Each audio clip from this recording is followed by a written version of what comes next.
And I'm not sure there's been enough discussion on how we will address the water rates. And again, another area where I think this could force Flint into another emergency. And so, again, I'll be voting no on this one because I think there needs to be more discussion around how we address and keep water rates low. And I've said on a number of occasions that we're under a microscope right now, and we have people from EPA, DEQ in the water treatment plant. We have people having almost daily conversations with folk in our finance department, and I'm not hearing enough about water rates. Dr. Sullivan, and then I have a comment, and then Dr. Edwards. In private conversations with individuals at the Water Summit at EPA, asking about their predictions about what would be necessary at the water treatment plant in treating raw water, I heard much more often than not that the magnitude of that cost is greater, and maybe much greater than estimated, just because we haven't demonstrated the ability to do that consistently, not just at the treatment plant, but getting that water through our distribution system to individuals. And so I don't believe that the cost that's been captured by the most recent estimates is anywhere close to what we would actually see. And to Mr. Jones' comments, would only add to rates or perhaps even get us to a position where we find that we can't treat that water, and then we have to consider purchasing treated water from the county. And so I will also be voting no. My only comment, and I'm truly not trying to stifle discussion on this, the responsibility of the FWICC was to respond to the FWATF recommendations. The issue I think you're talking about was FWATF recommendation R39, which really did not touch on the issues we're talking about right now. It charged us to conduct an investigative review of the development of the plan. It didn't talk about water rates. So while I don't disagree with what you're saying, it's not really, that issue was not particularly assigned to the committee under the FWATF. Mark. Yeah, I just wanted to agree with all the comments that were made, that if at the end of the day we do not have affordable water in Flint, we will not have succeeded here, because every aspect of getting the distribution system to be healthy, people using water, people moving back to Flint because they have a sustainable, financially sustainable infrastructure, it will all be for nothing. But I will be voting yes, but I just want to make it clear that I agree that at the end of the day, this is an all-important consideration. If we do not get affordable water rates in Flint, the money that we spend on lead pipe replacement, the money we spend on other things, to some extent it's going to be wasted. Yeah, Dr. Reynolds. Speaking as a member of the task force, we were very clear that our charge did not include rates, although it was something of great concern. We have the same concerns in Flint as there are in Detroit. So is there some way that this recommendation can be made clear that we would expect some follow-up by the executive branch on this? I think it's fair to express that. I mean, here's my concern, and it sounds very odd. There were a number of times during this process where people approached me to see if we could change the FWATF recommendations. And my response back to all those people was, the FWATF recommendations are gold. That's what we're looking at. We're responding to the FWATF. So something you're suggesting, and I think Mr. Jones is suggesting, is maybe a perfectly appropriate thing to discuss. I'm just not sure it's appropriate to discuss in the context of the FWATF recommendations, if that makes any sense. Yeah. So, if I can, I'm sorry, Mr. Jones. So, Dr. Reynolds, the FWICC is not ending its work today. Right.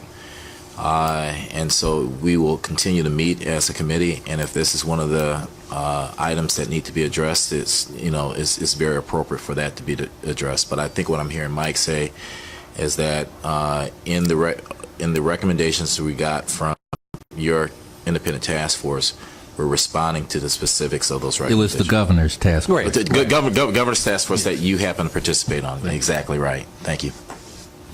I mean, Do we have a parking lot for things to be followed I up think that's a on? very good idea. Thank you. I do. And I think that issue should be put in that parking lot. So I suspect that there may be other recommendations that the subcommittee will say it wasn't appropriate for us to take this up. And so then my question becomes, if it's not the role of that committee, and again, the concern that I have regarding that is that we sat in this room and we identified which recommendations should go to which committee. And so when it then comes back from the committee that is not our role to take that up, then that, for me, that raises a number of questions. And so that, for me, is one issue, and I'll talk about another issue later. But the other issue that I want to bring up is, if it's not the role of that committee, has the committee made a recommendation as to who should take up that recommendation? Mm-hmm. A good example of that is that there were a couple of recommendations that pertain solely to the city. The county opted to include those recommendations within the subcommittees of this group. The city opted to take those recommendations on itself. And so there are things that, respectfully, that may not be taken up by a subcommittee here. So it's not that we're trying to avoid it. Is that the scope as identified by FWICC was beyond FWICC's ability to respond in this particular case. Yeah. So it seems like this recommendation here, it sounds like it won't be taken up by FWICC, and so then the question becomes, can you talk about who the appropriate entity to take that up? I want to be very clear, and I think I may have been misunderstood. I'm not saying those issues cannot or should not be taken up by FWICC. They could remain within the jurisdiction of FWICC. I'm just suggesting that within the context of this particular charge to FWICC, which was to go over the FWATF recommendations, that may not be the place. To Dr. Reynolds' point, that may be something we put in a parking lot for other supplemental discussions.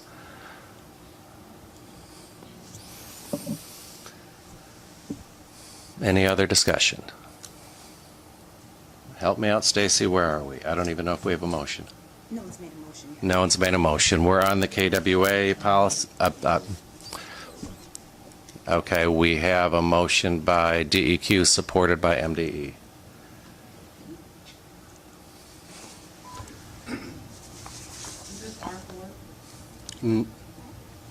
Yeah, R4 and 39. R4, it's both. Nobody's moved to separate them. Yeah, they're still together. Jamie Curtis. Keith Cray. Yes. Mark Edwards. Yes. Mona Hanna Atisha. Harvey Hollins. Yes. Sylvester Jones. No. Chris Kalinsky. Nick Curry. Jim Koski. Nick Lyon. Yes. Mike McDaniel. Lawrence Reynolds. Yes. Laura Sullivan. No. Mark Valachek. Yes. Vicky Van Buren. Yes. Mayor Karen Weaver. Brian Winston. Yes. Mike Zimmer. Yes. 10 yeas, 2 nays.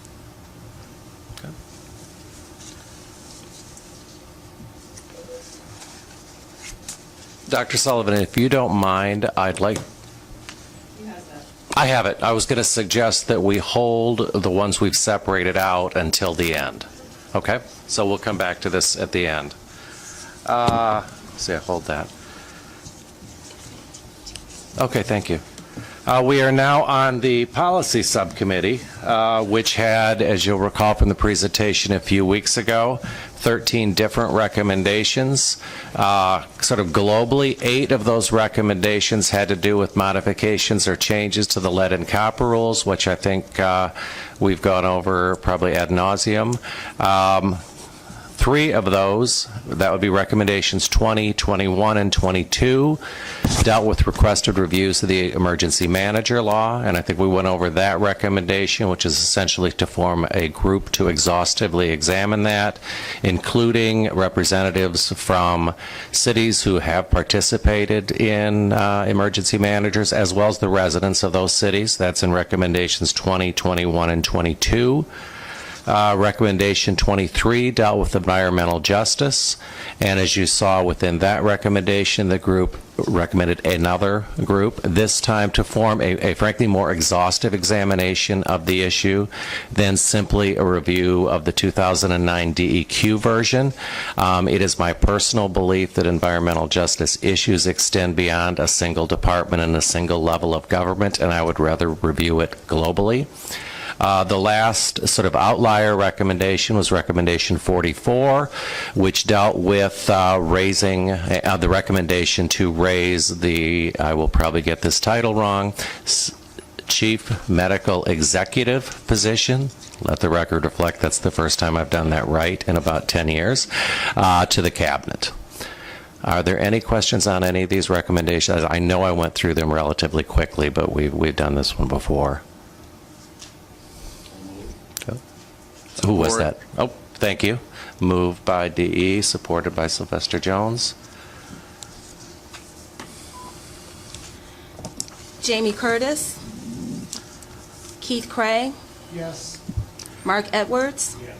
Mona Hanna-Attisha. Harvey Hollins. Yes. Sylvester Jones. Yes. Chris Kalinsky. Nick Corey. Yes. Jim Koski. Nick Lyon. Mike McDaniel. Lawrence Reynolds. Laura Sullivan. Mark Valachek. Yes. Vicki Van Buren. Yes. Mayor Karen Weaver. Brian Winston. Yes. Mike Zimmer. Yes. 11 yeas. Thank I'm you. sorry, Oh, 12 yeas. I'm sorry. Thank you. We will next to move on to the Health and Education Subcommittee, and my particular thanks and congratulations to this entire subcommittee who had the most recommendations to deal with. Yeah, thank you. Nick? Thank you, Mr. Zimmer, for noting that. He would have if I didn't. Rather than going through this page by page, I think because there was vast support by the subcommittee for all the recommendations, I'll just note that the subcommittee supported all 18 recommendations. 2 of them we're working on sort of slight modifications in how we might implement it within the department, specifically one around how Legionella outbreaks are investigated.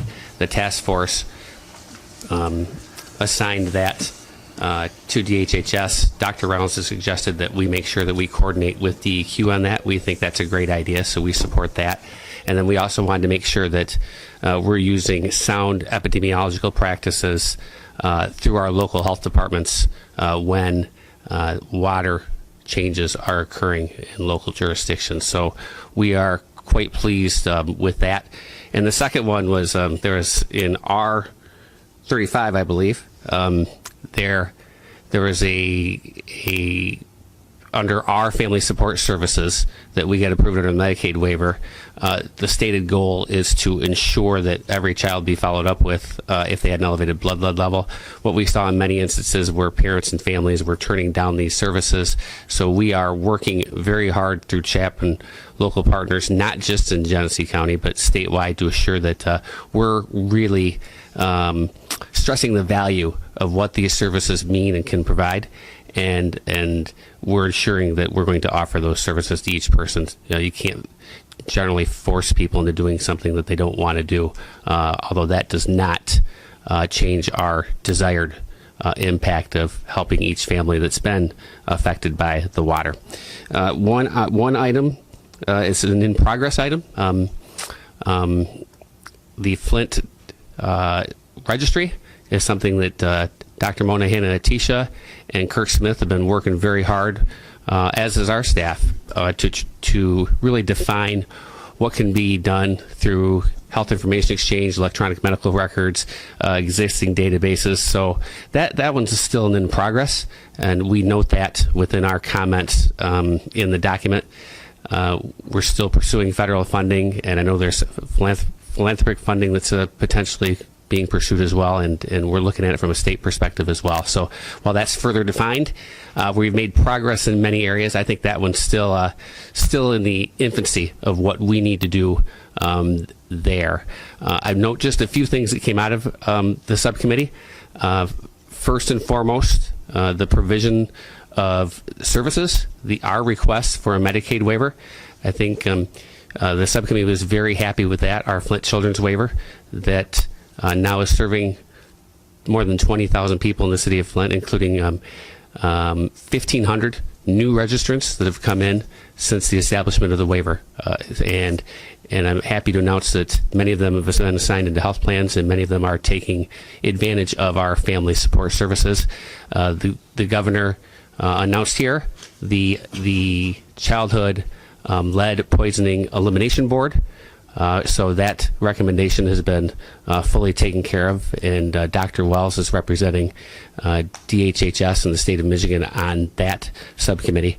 So those are the outstanding, those are the interesting outliers that I think should be commented on. The rest are generally supported exactly as written, and there's progress noted on many of the items within the report. I want to thank my subcommittee. These are people who are very busy helping with the recovery and helping with the healthcare needs in the city of Flint, including Dr. Monahan Atisha, Dr. Reynolds, Dr. Velichek, and the rest of the health department staff, Dr. Wells, Kirk Smith was a very big part of this, Dr. Stewart, Mayor Weaver, and Monica Galloway, and also the Michigan Department of Education that was very instrumental in the nutrition programs and us working together to assure that we were getting as much fresh fruits and vegetables into the community as we can. So thank you very much, Mr. Zimmer. I'm willing to entertain any questions. Dr. Reynolds. This is a new world for me when I hear about a court order that has stopped local agencies or may stop local agencies from carrying out lead follow-up services in a timely fashion. And I know none of us can predict what a judge or an attorney general will do.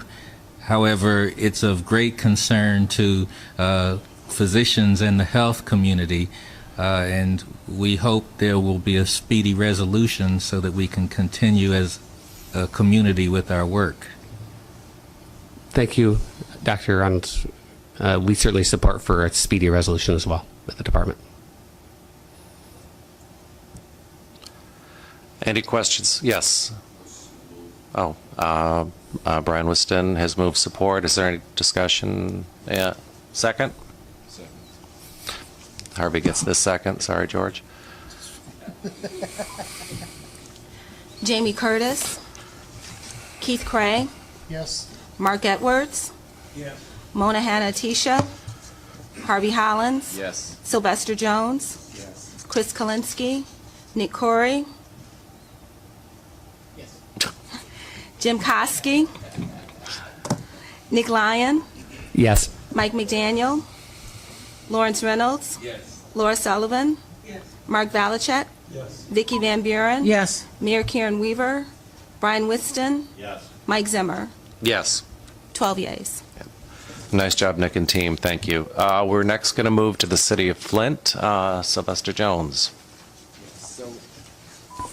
So our committee had 3 recommendations, 23, 24, and 25. It did give some of us an opportunity to really sit down and have a conversation about, some things. We were represented by Jolisa McDay, Dr. Laura Sullivan, General Mike McDaniels, and then we were able to pull in Council Vice President Vicki Van Buren at the very end to assist us with the report out. And so one of the things that we were allowed to do in responding to this is to really take a look at what has been done since the FWATA recommendations were presented. And I will say that I believe that while it didn't come out explicitly in our dialogue, I believe that the committee supports these recommendations. And so the first one, establish and fund a team of subject matter experts in water system operations, treatment and distribution system management to support and train water systems personnel, guide safe system operation under current conditions, and prepare for successful conversion to KWA. Bryce did mention that there's been a lot of conversation that has happened regarding the training program, and that is going forward. I want to commend Bryce and Jolisa for working very hard to put the training program in place, and I believe that the state has already identified funding to assist with that program. So I want to thank Rich Beard for his help on that. So that is actually going forward, and we are actually in the process of drafting an RFP that will then go out related to this training program. For recommendation number 24, implement a programmatic approach to Flint water treatment plant and distribution system operations, maintenance, asset management, water quality, capital improvements, and public engagement, including risk communication, to ensure that desperate ongoing efforts to address Flint's water system infrastructure needs are coordinated, fully documented, and structured to sustain high-quality potable water service over the long term. Again, we support this recommendation, and a lot of work has already gone into this. There has been a RFP presented, and a group has been actually contracted to do the optimization at the water treatment plant. And so this work is ongoing, and the city of Flint is really taking this work and this recommendation very seriously. In addition to the optimization, there's also been 3 contractors selected to replace service lines. I think I've already talked about the need for the city of Flint to receive resources to actually administer the program, and that's something that we believe is critical to the work going forward. And then lastly, number 25, implement a robust public engagement involvement program in conjunction with the anticipated conversion to KWA delivered water, and provide for regular reporting to the Flint Water Interagency Coordinating Committee.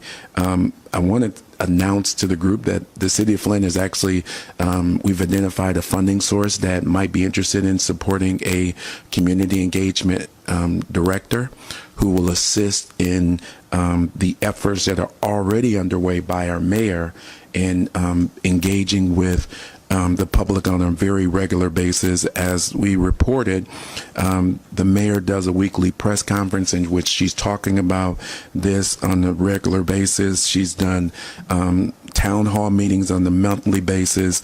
Her open office has been both in the office and out in the community, talking directly to residents about these things, and really trying to engage the city council in this as well, because this cannot be a decision that's made solely by the executive branch of government. And so we take this work very seriously, and we're really working diligently to address this work. So hopefully there is a motion to approve this work.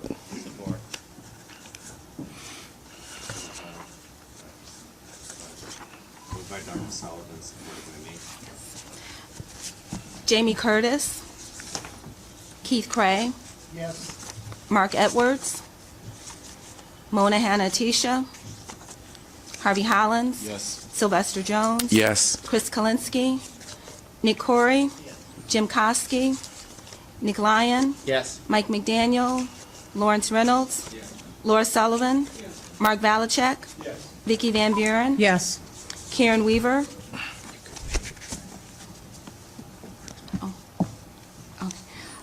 Brian Winston. Yes. Mike Zimmer. Yes. Mark Edwards. Yes. 12 yeas. The last group of recommendations before we return to Recommendation 44 were recommendations that were assigned to the governor's office. This is recommendation 15, 16, 17, and 18, which should be in your packet.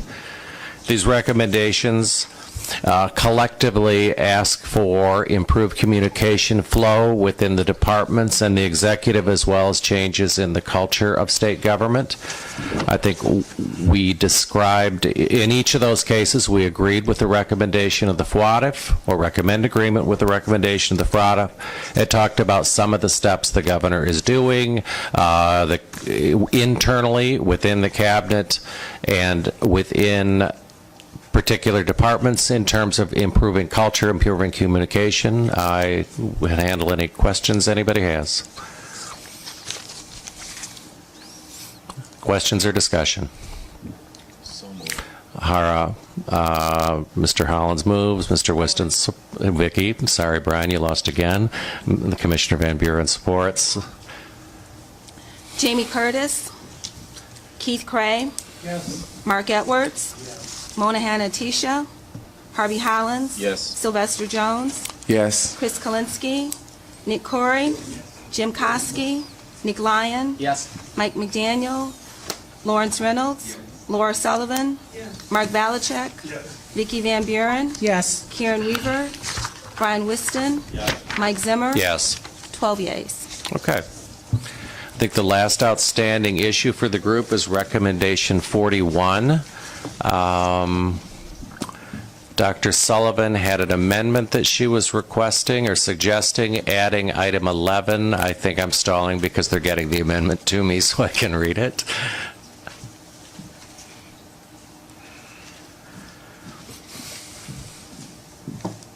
Thank you. Okay, the amendment, this is to WADF recommendation 41, would add a new subsection 11. And just for context, subsections 1 through 10 talk about specific implementation. Subsection 11 would be, read, financial and other resources will be provided to the City of Flint to cover the direct and indirect costs associated with implementing FWADF Recommendation 41. Dr. Sullivan, do you want to explain or expand? This just goes to our concerns that Mr. Jones raised regarding having support for materials and labor in the actual replacement of lead service lines, but not for Thank like you. administration costs that are associated. Okay, thanks. So we added direct as well as indirect costs in that one item. Okay. Any comments? Yeah, Brian, go ahead. Do we have any notion of what this cost is? I mean, are we talking thousands? We're talking millions? I have a hard time voting on something I don't have a understanding of the impact. No, and I'll be completely candid, that is my single hesitation on this. WADF Recommendation 41, if you look at it, has 10 different things that are required to be done. The way this is worded, it would require compensation for the direct and indirect cost of all of those 10 things. I'm not saying whether that's a good or a bad thing, but that is way beyond what Mr. Jones was talking about, which was the RFP bidding process. Could I further amend my amendment? Can I? Yeah, well, yes and yes. Yeah. So let me, and I think Mr. Winston brings up an excellent point, is that he's saying that he has a hard time voting on something that he doesn't understand the impact of. And you are expressing my sentiments about this experience exactly. We are charged with following the EPA orders. We're charged with, responding to DQ. We're charged with all of these things to recover from this crisis, and we have never gotten the financial impact. But it doesn't change the expectation. And so as you raise your question and Mike Zimmer raises his anxiety about it, your thoughts are well received, because that's exactly been our experience. Yet this expectation has not changed, that we're expected to deliver and to execute. So I would say that as we go forward, it's unknown, because a lot of things are changing for us. The EPA order seems like a moving target. The expectations from other departments are moving and changing on a daily basis. And even as it relates to these committees, I expressed an interest early on to say the city of Flint needed representation on these committees so that we can make sure that our voice was represented. And